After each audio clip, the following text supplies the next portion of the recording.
Bienvenidos a Campus Global, el programa de análisis multidisciplinar de AFIT que tiene como propósito que todos podamos aprender sin la necesidad de un carnet.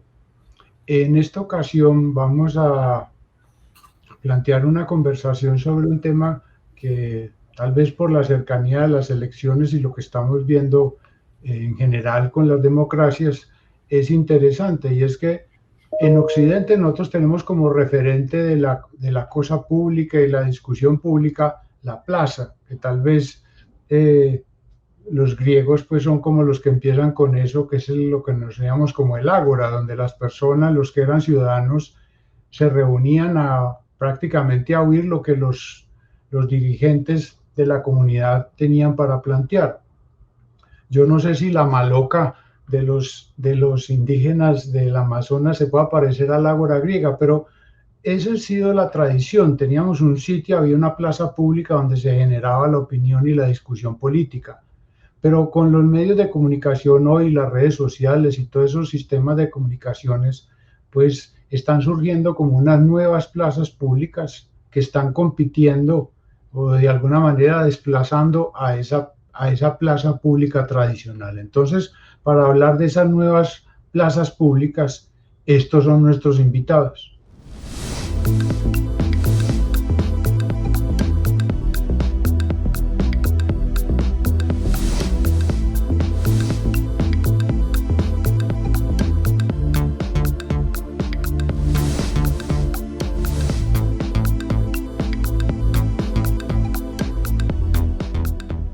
Esta aparición como de estos medios de comunicación realmente están generando un espacio que compite o reemplace a eso que nosotros conocimos siempre como la plaza pública, o es una exageración de los medios de comunicación.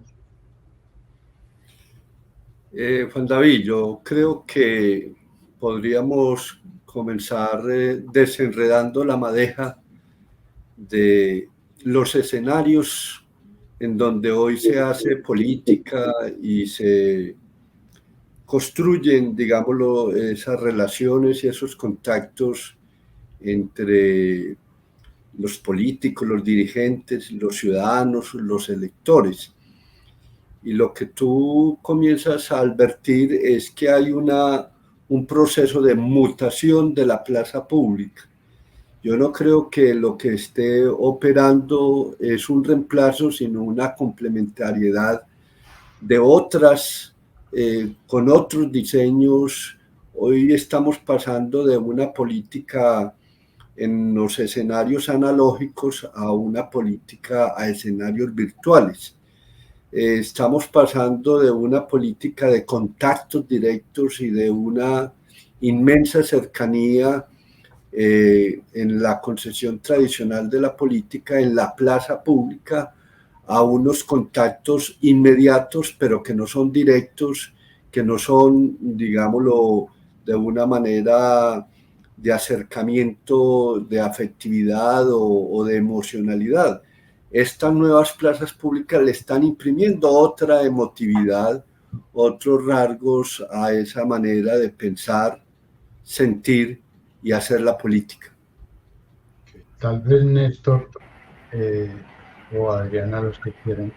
Sí, me animo yo a complementar algo respecto a lo que acaba de decir el profe Adolfo, y es que yo creo que es un nuevo mecanismo para generar unas cercanías más especificadas, y creo que eso está generando la ampliación de unas conversaciones mucho más específicas. La esfera pública empieza a tener nuevos escenarios, y esto va a implicar también unos desafíos en torno a nosotros como ciudadanos, que nos vamos a encontrar con información directamente orientada a nosotros, de acuerdo a nuestros intereses, es cómo empezar a generar unos diálogos a partir de esas especificidades, a través de las cuales ya nos llega una publicidad de un candidato o una candidata en específico, y cómo empezamos a generar unos diálogos de doble vía, nunca mejor dicho, un diálogo real, con esas nuevas alternativas que se empiezan a presentar. Concuerdo con Adolfo que es una complementariedad a lo que ya conocíamos hasta el momento. De pronto lo que dice Adriana, que tal vez el elemento a mi juicio, que no soy experto en el tema, pero que es como más diferente y es eso. La plaza pública era donde uno iba, había un señor muy importante o que te decía que era muy importante, que tenía cosas para decir y los ciudadanos pues aplaudían o gritaban a lo que fuera, pero era una comunicación de arriba hacia abajo y los otros no tenían ninguna participación. Pero esto donde yo casi que estoy comunicándome con un señor de teléfono a teléfono cambia y entonces ya no es una cosa unidireccional, Néstor. Sí, claro, Juan David. Es que mira, lo primero es que eso es lo que varios autores plantean como una política premoderna, donde la plaza pública era el lugar donde el partido político, donde el líder de ese partido político difundía ideología a un militante, a un grupo, a una célula en un momento determinado, y sus seguidores literalmente seguían esas ideas, esos principios, se sentían conectados, no importaba tanto la persona, lo que importaba era una lógica más del partido, del color, la propaganda. Y llegamos a un escenario ahora con las nuevas tecnologías de la información. Las tecnologías vienen a facilitarnos la vida, ¿cierto? Pero también se vuelve más compleja. Y lo primero es que las ideologías mutan. Y también las necesidades y las demandas cambian rápidamente y sustancialmente, y los individuos se vuelven individuos corporados. ¿Cómo así corporados? Las instituciones no representan, o sea, el que diga que lo representa ahorita un partido, esa persona es de los poquitos que quedan ya, porque lo que hay es, yo busco un político que me solucione mi problema, que me dé soluciones o se parezca a lo que yo creo o pienso. Y es porque el ciudadano, en las nuevas tecnologías de la información le han dado empoderamiento al ciudadano. Entonces, es ahí donde se vuelve de doble vía. El político, ese que salía y decía un discurso, así fuera mentira, lo decía, una retórica, y era muy bonito. En la plaza pública pasamos a una teatralidad donde tengo que convencer a la mayoría de la gente, tengo que ir y buscarle de una manera emocional que el otro se conecte conmigo y que sea directo, sin pasar por la mediación del partido, sin pasar por la mediación de los medios tradicionales, sino que pase directamente el ciudadano, a los jóvenes. Entonces, redes sociales como TikTok, ustedes están viendo a políticos muy clásicos, muy tradicionales, de un momento a otro bailando y cambiándose su vestuario para poder supuestamente conectar con unos jóvenes que están inmersos en la red social de TikTok, por ejemplo. Pero eso, y no estoy queriendo hacer un juicio, pero me parece que la discusión es interesante en el sentido de, yo no voy a decir que la política siempre fue buena porque tampoco soy tan tonto, pero en el modelo que de pronto mencionaba Adriana y Adolfo, pues había alguien que tenía unas ideas, las exponía y la gente, pues si le gustaba, tomaba una decisión. Pero esa interacción donde yo hablo con el votante y el votante me habla a mí, eso yo estoy viendo que sea malo, pero de alguna manera no está presionando a que la política de las ideas desaparezca, y más si yo tengo el acceso al votante particular y prácticamente lo que estoy es haciendo encuestas de mercado. Yo no estoy votando a la basura las ideas políticas y más bien estoy haciendo como una especie, estoy favoreciendo ese mercadeo político donde digo, a ver, la gente quiere oír algo sobre la elección Colombia, entonces yo le hablo sobre la elección Colombia. Eso es paranoia mía o de alguna manera estamos matando las ideas políticas gruesas. Pues yo creo, Juan David, que yo también estoy de acuerdo con vos. O sea, en estos momentos los partidos políticos le dieron paso a los asesores o consultores políticos y al político. Entonces lo que vemos es a un político todos los días tratando de engancharse con la agenda pública y tratar de poner una agenda y de conectarse con la coyuntura política. Entonces se volvió un político muy coyuntural, muy del día a día, muy de resolver las supuestas necesidades de las personas sin entrar a solucionar problemas estructurales que puede tener un país en un momento determinado. Y lo que llamaríamos la teatralidad, o sea, yo soy de los que digo que los políticos desde hace rato están comunicando para gobernar y dejaron de lado la lógica fundamental que era administrar, hacer gobierno y luego comunicar lo que se hace. Esto en gobierno, pero también en campaña, o sea, la campaña tenía toda una planeación estratégica, tenía una propuesta, tenía un ataque al oponente, pero no al oponente como tal, sino al partido, a la ideología del contrario. Ahora se va al escándalo político, se va a la agenda diaria, o sea, se conecta con los problemas, o si no invento cualquier problema, cualquier cosa, pero también juego fútbol, mañana voy y saludo a los ancianos, pasado mañana voy y hago como una campaña muy teatral, una campaña muy cosmética, dejando de lado lo que era fundamental en la política del siglo XX y que era una política, por ejemplo, en el periodo de la Guerra Fría muy de izquierda a derecha. Por ejemplo, este tema sigue siendo muy vigente en América Latina. Entonces, ahora hablamos de las izquierdas o las derechas, pero cuando nos vamos a ver, terminamos discutiendo sobre que se va a parecer a Chávez o que se parece a Bolsonaro o que se parece a Trump. O sea, se vuelve a una lógica muy personalista y ni siquiera tenemos muy claro cómo es la izquierda o la derecha en el siglo XXI. Juan David, sí, apuntar algo ahí, con permiso, Adolfo, y es que yo creo que estamos partiendo de un lugar creyendo que todos los electores deciden a partir de los mismos mecanismos. Pensar que todos van a decidir a partir de políticas públicas, eso sería, o las decisiones de gobierno, eso sería el plan ideal, ¿no? Que todos los electores y todos los ciudadanos tomáramos la decisión del voto a partir de la experiencia que ha tenido cada una de las personas que aspiran a ocupar cargos de poder.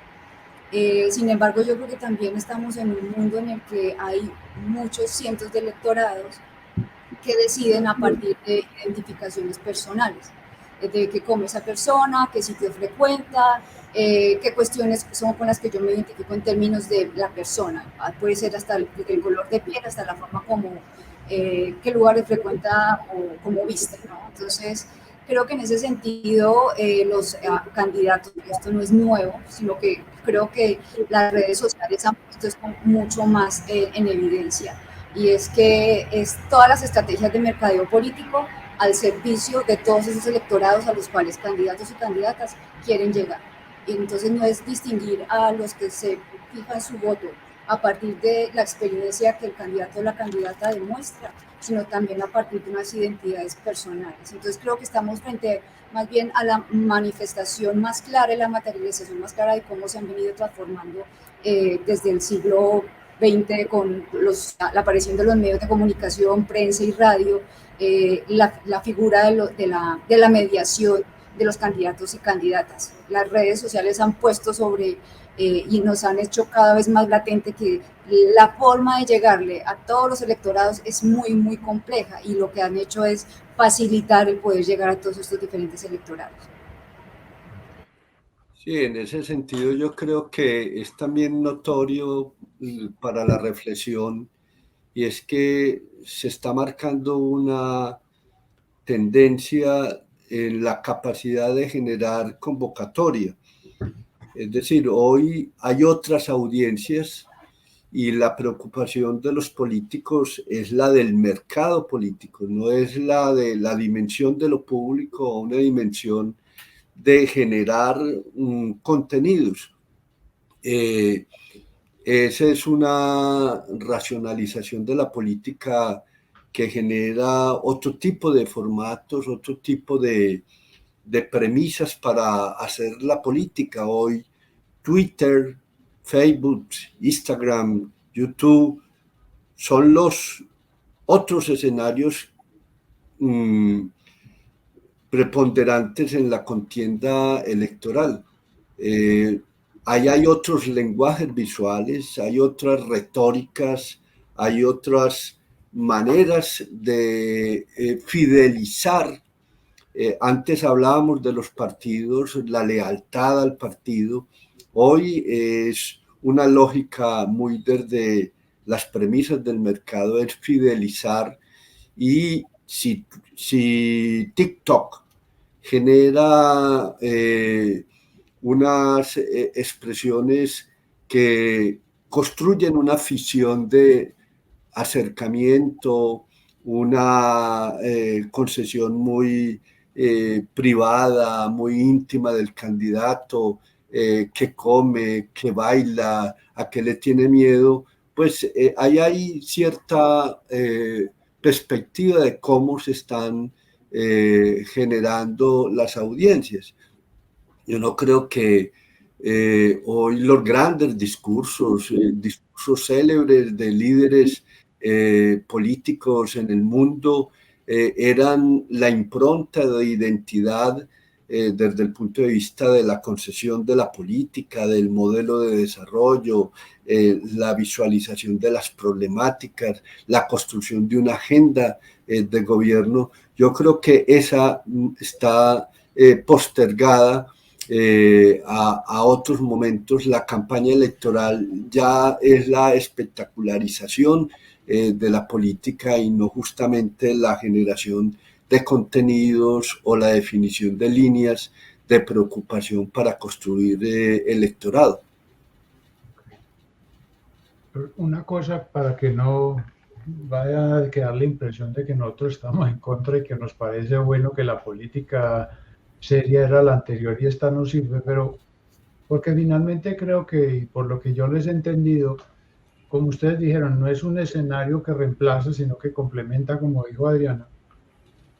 Pero hay algunas cosas que les ocurre que uno podría decir, vea, estas nuevas plazas públicas virtuales, digámoslo así, están corrigiendo estos problemas que en el pasado teníamos y gracias a esos sistemas de comunicación eso se pudo mejorar, o por el contrario, había unos males que teníamos en la plaza pública que en este nuevo instrumento lo que hace es magnificarse. Por ejemplo, yo me imagino hace 100 años un político en una plaza pública y habían unos opositores políticos y él decía algo y de pronto había un abucheo. Hoy yo creo que el abucheo sigue siendo presente, pero tal vez en millones de personas, porque entonces empiezan esos combates en las redes sociales. Entonces, si de verdad son tan distintas las dos plazas, o los males y los beneficios lo que hacen es que se magnifiquen en este nuevo instrumento. Yo creo, Juan David, que sí hay unos cambios sustanciales y que ha mejorado. Por ejemplo, la forma en cómo los ciudadanos participan en la política. Entonces, hay algo que me está generando, y voy a usar el ejemplo que me ha gustado mucho en esta campaña, y es que los políticos se han tenido que pegar de los ciudadanos para hacer campaña. Me explico. O sea, he visto dos casos. Un señor que vende mazamorra en su carrito en la calle, se para al frente de una valla y empieza a hacer toda una retórica en contra de esos candidatos y dice, ¿por qué va a votar por otro candidato? Porque simplemente ellos no cumplieron.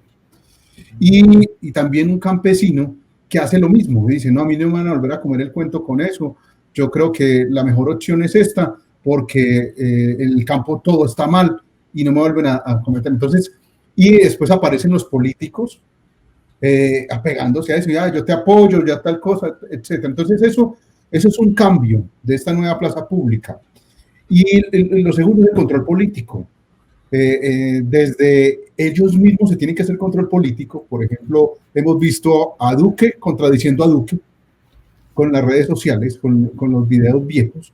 Le sacan el video viejo del otro video y ahí mismo la misma opinión pública y los grupos de interés en todo momento. Cada propuesta que hace un candidato automáticamente le van a salir a favor y en contra del opositor y se genera unas opiniones públicas alrededor de esa escena que eso no lo teníamos en la política anterior. Y creo que eso es muy valioso. Lo que uno diría es la plaza pública antes tenía discursos y narrativas mucho más largas, épicas, sobre temas míticos, que ahora ya no están. De hecho, hay algo muy cómico. La plaza pública real que se está dando ahorita y que muchos candidatos la tienen en como opción, se volvió un escenario más de la construcción del nuevo escenario de la política, valga la redundancia. Lo que importa es quién llena más la plaza pública para poner el droning, la fotografía y cerrar un panel para mostrar quién lleva más gente, pero de hecho no nos queda, en ninguna parte queda el registro realmente de qué fue lo que dijo. No quedan en esa época los discursos de Galán, Gaitán, por los liberales o los conservadores cuando salían a plaza pública, que se escribían libros y hasta poesía de cuenta de todos los discursos que salían ahí. Lo que hay ahorita es parte de ese escenario de la forma de hacer política, que muchas veces no importa eso, lo que importa es la foto. Y yo creo que hay un elemento a considerar y es que venimos de la valoración de la actualidad política a la instantaneidad política. La instantaneidad adquirió estatus y en algunos medios reza alguna invitación en el sentido de que el periodista eres tú.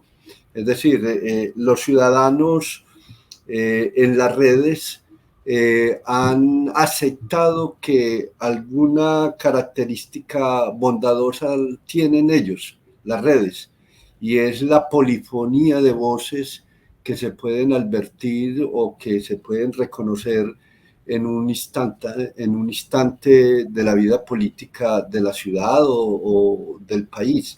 Esa polifonía, a mi entender, crea una ficción de participación a la calidad de la participación. A mi entender, hay un deterioro de la calidad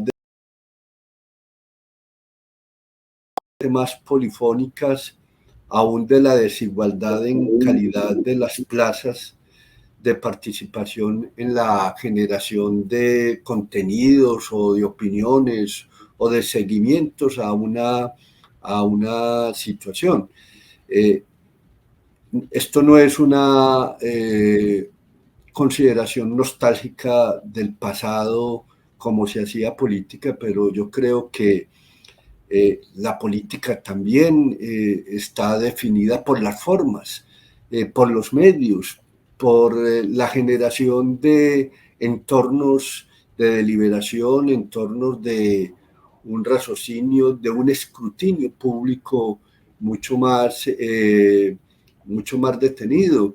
La calidad de los estados de derecho están puestos en cuestión justamente por la calidad de los espacios sociales y políticos para el encuentro, para la deliberación, para pensar colectivamente problemáticas que configuran la vida de esas comunidades. En este sentido, creo que hay, en esa instantaneidad, creo que hay, más allá, no quiero establecer tampoco adjetivos de positivo o negativo, de si esto es mejor que antes, pero creo que sí marca la forma como los candidatos pueden estar respondiendo más rápidamente a los cambios en las sensaciones, por decirlo de alguna forma, en lo que van expresando los ciudadanos o los electores a través de las redes. Yo creo que en ese sentido, lo que hablaba usted, Juan David, respecto al mecanismo, ¿qué tanto ha cambiado el mecanismo? Creo que cambia en ese sentido. En el sentido en que las campañas que probablemente tengan más recursos para contratar a personas que pueden estar haciendo esa medición de las redes sociales para ir adecuando el discurso o sus propuestas de acuerdo a lo que las redes sociales vayan señalando, creo que es lo que podría estar cambiando en términos del mecanismo. Y ahí, pues, no lo puedo dejar de mencionar, es la importancia del mercadeo digital o de la analítica de datos y de esto que parece ser que llegó para que nos acostumbremos a esta nueva realidad. Pero en ese sentido, aprovechando lo que acaba de decir Adriana, que me parece muy interesante, y es cómo las redes están en esa instantaneidad que dice Adolfo, registrando los efectos en la audiencia. Entonces, como dice Adriana, bueno, los candidatos se pueden corregir, porque pueden corregir el rumbo de esto le gustó a la gente, esto no le gustó, vámonos por aquí. Finalmente creo que hasta es peligroso porque todo el mundo se entera, entonces al final corremos el riesgo de que todos los candidatos se parezcan en lo mismo, porque todos se pueden corregir rápido en el discurso. Pero mi pregunta va sobre esto, estamos tomando decisiones y los candidatos políticos que están intentando más como darle gusto a esos votantes que se están manifestando y antes no, pero como dijo Adolfo antes de que empezáramos, no es una cosa tan inocente porque esas redes sociales están mediadas por un algoritmo que es lo que decide qué se pone primero, qué se pone de segundo, y entonces estamos casi que llevando a los políticos a que tomen decisiones de su discurso, pero en el fondo hay un algoritmo que dijo, no, para nosotros es más importante si el candidato es agresivo y entonces le damos más visibilidad al agresivo que al, o sea, no sabemos cuáles son los criterios del algoritmo. Eso no pone un poquito en peligro como a la deliberación supuestamente que debería ser como libre de una intervención de alguien que no sabemos ni quién es, o yo estoy paranoico. Yo creo que ahí también va mucho la calidad del político o la política, ¿no? O sea, ahí es donde se pone a prueba quién es sólido frente a sus propuestas y a sus características de política pública, su visión de país, y si está realmente respondiendo al algoritmo o está respondiendo en virtud de una proyección de un proyecto social común. Entonces, ya los que veamos cambiando muy según lo que la temperatura de las redes sociales nos indique, puede ser para muchos electores una buena medida, un buen indicador de qué tan sólido es esa persona y si no está más bien a merced de lo que digan las redes sociales. Entonces creo que en ese sentido lo que nos va a permitir es poder identificar la solidez de alguien frente a sus propuestas y frente a su concepción de proyecto político. Yo sí creo que sí, el algoritmo sí tiene mucho que ver ya en la política. De hecho, los más disciplinados ideológicamente o los más directos en sus decisiones en una elección a la otra elección, vemos cómo corrige cosas y cómo está cambiando cosas. O sea, yo les digo directamente, el Petro de hace 4 años no tiene nada que ver con el Petro de ahora y lo estamos viendo todos. Y eso ahí tiene mucho que ver, el algoritmo tiene mucho que ver el análisis de precisamente lo que la gente no le gustaba de él y ahora quiere enamorarlos. Entonces, ese fenómeno es muy emocional. La política cada día se vuelve más en el escenario de lo emocional, dejando, y eso también es racional, buscando formas para emocionar.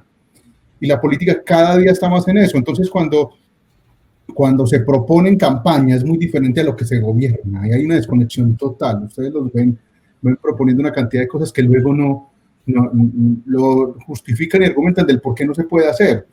Y es precisamente porque es como si la campaña fuera hecha para emocionar, solo para emocionar, solo para cautivar y solo para lograr el objetivo como sea. Y está pasando en todas partes del mundo en estos momentos.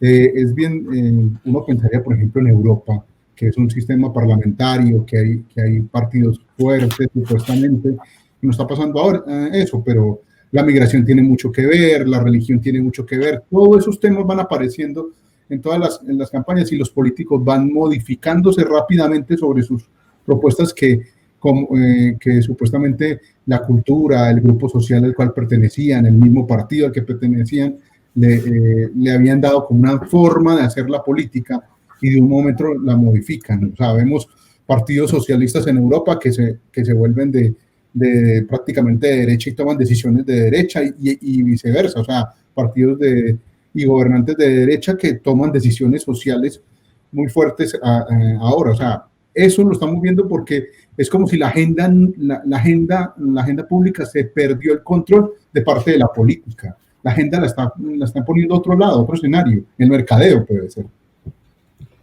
Sí, y yo creo que la problemática trasciende desde el punto de vista del análisis y es plantear que vivimos en un momento cultural en el mundo en donde la imagen tiene mucho más peso que los contenidos.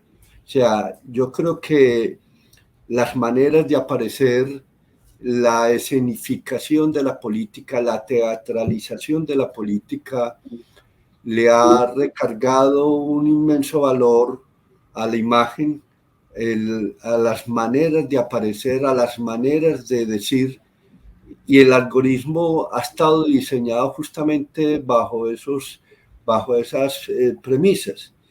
Sobre un entendido, creo que es lo que Adriana y Néstor hemos querido venir planteando, y es que no hacemos lecturas directas de los fenómenos políticos, sino lecturas mediadas.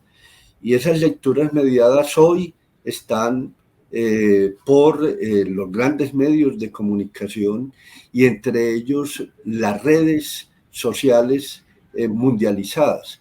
Esas redes mundializadas hacen circular imágenes, palabras, expresiones, categorías que comienzan a definir un bagaje del mundo de la política, y sobre todo en tiempos de campaña que generan una inmensa receptividad en algunos públicos. Yo creo que algunos recordamos un evento en España el año pasado, antepasado, de un rapero que puso en primer orden la preocupación por cuál es el límite a la libertad de expresión. Este rapero, a través de unas intervenciones musicales, desdice de la monarquía, desdice de las instituciones, y esto le generó, creo que fue incluso condenado a unos meses de cárcel por el tipo de expresiones que decía. Pero esto es lo que puso en el centro de la preocupación y de la reflexión académica, es cuál es el límite de la libertad de expresión. ¿Quién fija ese límite? Es tu preocupación, Juan David. Me parece que eso es muy interesante. ¿A nombre de qué? ¿Quién se establece y quién establece el límite a la libertad de esa expresión? Menciono el caso de este rapero, Pablo Hasél, algo así, con cierta celebridad. Lo que está actualizando justamente es la pregunta sobre si todo o cualquier cosa es aceptable a nombre de la reivindicación de la libertad de expresión, es decir, un político o los consumidores de contenidos en las redes. No tenemos umbral, no tenemos límite, o una campaña electoral no establece un umbral en términos de construir confianza con la palabra, construir un sentido de lo público con el cuidado, con la delicadeza, en el raciocinio frente a las problemáticas de orden público.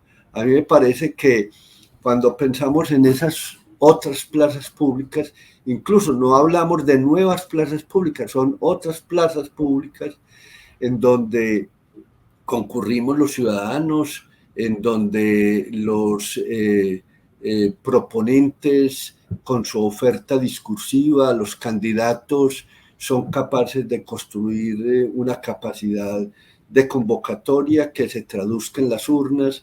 Entonces yo creo que este problema de pensar las otras plazas públicas es pensar por la calidad de la democracia, por la calidad del músculo político, la formación de ese proponente frente a una problemática de país que ha de resolverse desde el punto de vista de una legislación, de una política pública, de una gestión política administrativa. Sí, Juan David, si me permites un comentario antes. El comentario de Adolfo me hace acordar de un filósofo, Michael Sandel. Él desde antes, mucho antes de la pandemia, hablaba sobre que los ciudadanos tenemos derecho a saber cómo se gobierna Facebook. Entonces no sé si de pronto nos estamos confundiendo con un árbol, estamos perdiendo de vista lo esencial, es cómo las redes, quién toma la decisión. Usted lo mencionaba hace un momento, el algoritmo, nadie sabe cómo funciona el algoritmo al parecer funciona solo, se opera solo y se crea solo.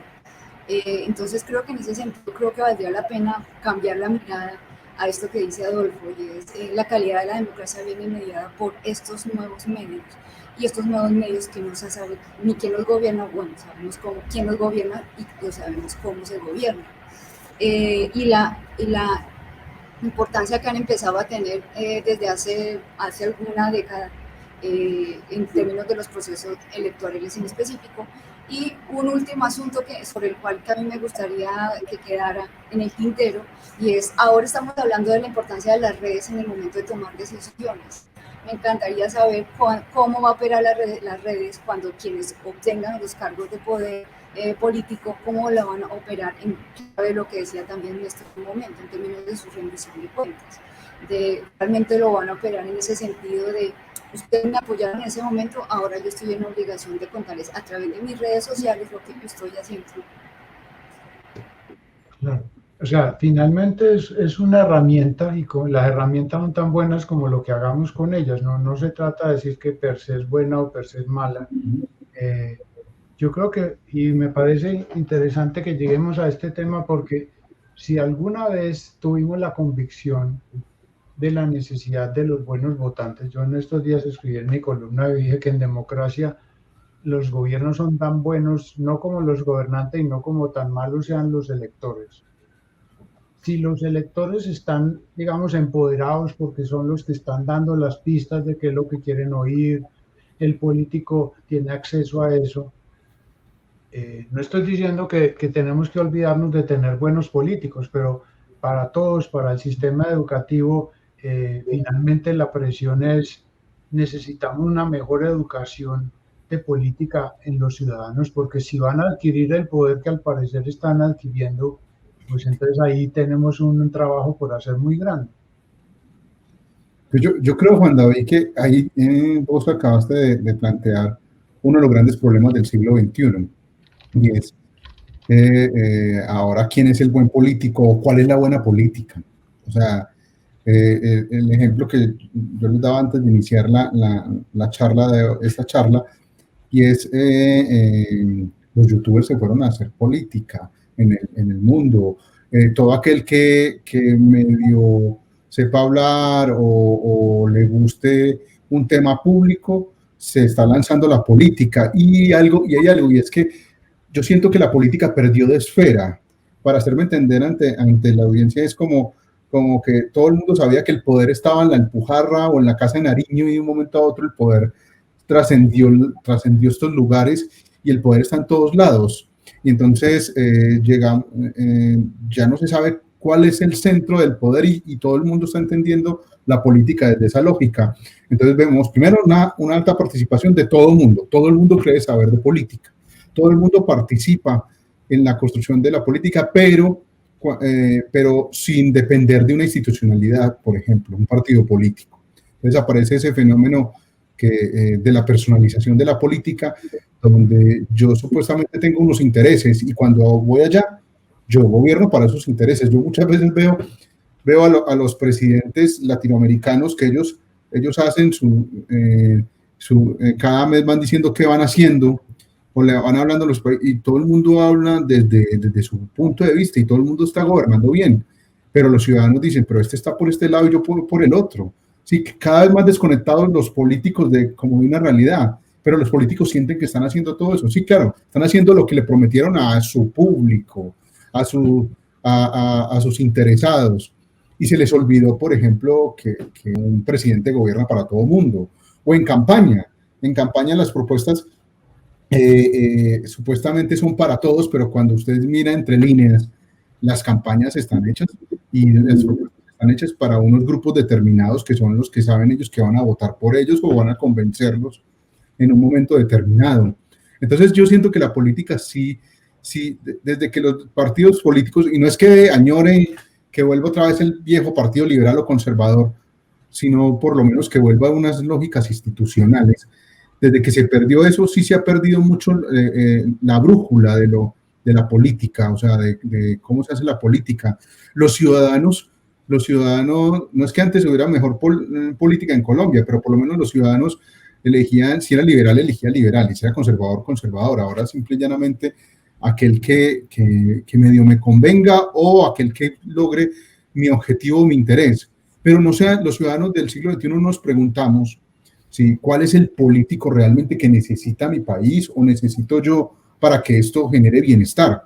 No estoy seguro que no lo hacemos, sino este habla bien, este no habla tan bien, esta se viste bien, o esta es muy bonita, esta no tanto, este se defiende muy bien, este es un berraco para hablar, este es un bacán y juega fútbol con todo el mundo. Nos fuimos a otro lado, la política se fue a otro escenario como diferente a lo que era esas lógicas institucionales, ideológicas, donde habían políticas públicas, etcétera, etcétera. Como el tiempo corre rápido, más que el Internet, yo quisiera plantear un último tema y es lo siguiente. Hemos estado en la conversación sugiriendo que tal vez de esa estructura del sistema político ya el partido político pareciera que no es necesario, como dijo Néstor en varias ocasiones, pero yo quisiera también pensarlo en lo siguiente. Nosotros, por la incapacidad que teníamos, finalmente lo que hicimos fue adaptarnos al modelo de la democracia representativa. Todos no pueden ir a votar, todos no pueden hacer leyes, entonces vamos a crear unos representantes que van a ser los que nos van a representar, como su nombre lo dice, hacia el Estado. Pero si estamos entrando en esto gracias a los medios de comunicación, donde yo prácticamente hablo en directo con el candidato y me brinco al partido, me brinco a los medios de comunicación tradicionales, eso no es empezar a entrar en algo que supuestamente se ha pensado como una especie del cielo de la política, que es la democracia directa, donde los electores votan directamente y deciden ellos mismos, y no nos estamos librando o empezando, por lo menos hipotéticamente, a pensar que esa democracia directa sí es posible, aunque yo no sé si va a ser bueno o malo, pero ¿qué opinan sobre eso? Yo creo que hay una cosa y que yo no sé, o sea, cuál va a ser el futuro y si llegaremos a esa democracia ideal, no sé, pero sí puedo darles dos ejemplos que han pasado con el mismo tema. El aborto en Argentina y en Colombia no pasó por la política. O sea, ese tema se debió, y es verdad, ese tema se debió discutir en un congreso, deliberar con los políticos, pero no, o sea, fue un colectivo de mujeres, tanto en un lado como en el otro, y empezaron a generar códigos culturales, con la lógica, códigos narrativos, el color verde, el mismo discurso, y lo que se impregnó en Argentina llegó a Colombia y a Chile, y logran el objetivo de cambiar una política, por ejemplo, y entonces lo hacen una demanda, y entonces no le queda más sino a una corte decir o acepto o no acepto, pero no pasó por la política, no estuvo acompañado por un político, no hizo parte de una propuesta de campaña. O sea, vuelvo les digo, los Provida en campaña en estos momentos se tienen que colgar a un tema que lo hicieron por otro lado. O sea, la política está trascendiendo el ejemplo que les da ahorita, la Casa de Nariño o la gobernación. Entonces, yo no sé si eso llegará a un mundo ideal, porque entonces estos son los del aborto, pero entonces ya los otros también van a hacer lo mismo para prohibir el aborto, para que vuelva a salir una ley en contra del aborto. Y entonces lo mismo van a hacer los animalistas y los otros, los toreros, todos los que les gusta el toreo y la cultura del toro, entonces van a hacer eso. Entonces vamos a volver un caos donde la política supuestamente entraba a mediar eso y la estamos obviando. la estamos obviando de esas lógicas. Y el Congreso, en el caso de nosotros, el Congreso no está siendo el lugar de la política, está siendo el lugar de una cantidad de negocios internos y que el gobierno necesita que le saquen sus leyes, y entonces hay unas transacciones y los políticos también lo que hacen es hacer una cantidad de transacciones, y la política se fue a otro lado, se está yendo a otro lado.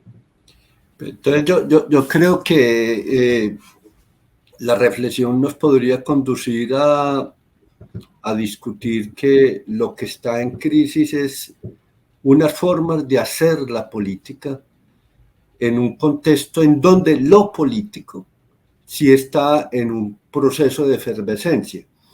Porque yo creo que es evidente en el mundo la crisis de las estructuras partidistas, pero de manera simultánea a esas crisis de partidos está emergiendo el protagonismo de los movimientos sociales de distinto tipo en el mundo, en donde están asumiendo casi que una experiencia de redemocratizar la vida cotidiana, redemocratizar los procesos de decisiones en unidades más pequeñas, comunidades, localidades.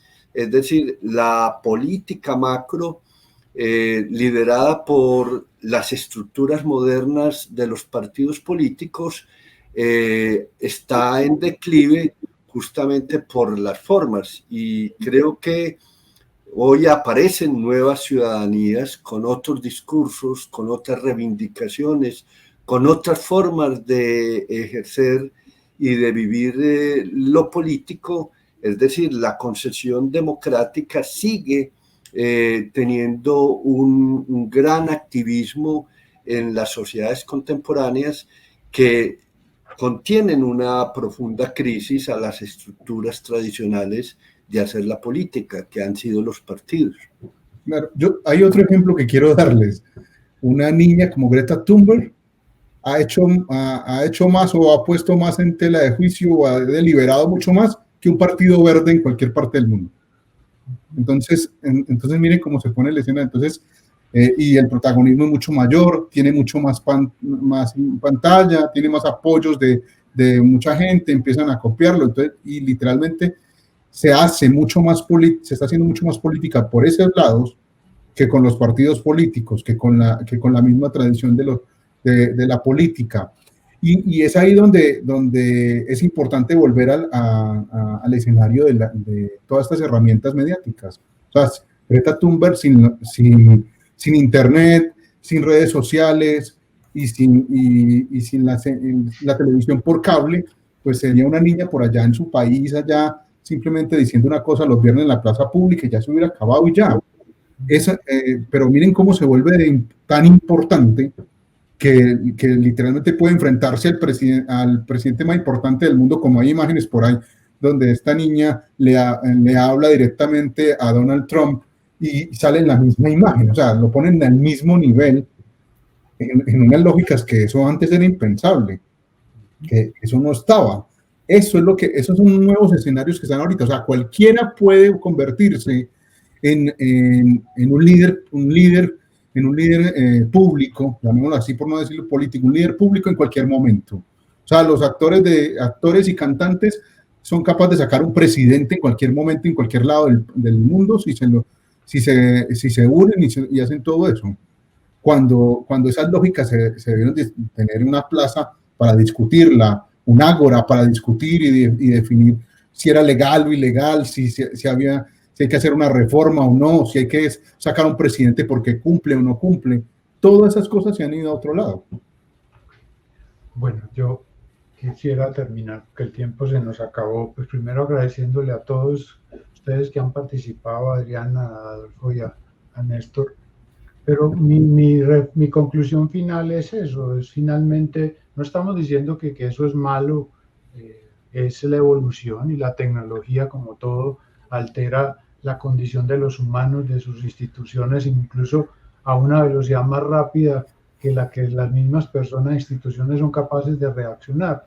Pero finalmente para mí el mensaje es, hombre, si estos instrumentos les están dando más poder a los ciudadanos, pues también hay un compromiso como a alguien que se le da más poderes, que sea más responsable. Entonces en eso sí nos toca no solamente aprovechar el privilegio que nos están dando, sino asumir seriamente la responsabilidad que nos están entregando. Entonces, de nuevo, muchas gracias a ustedes, a Néstor, a todos por la participación y nos vemos en el próximo Campus Global.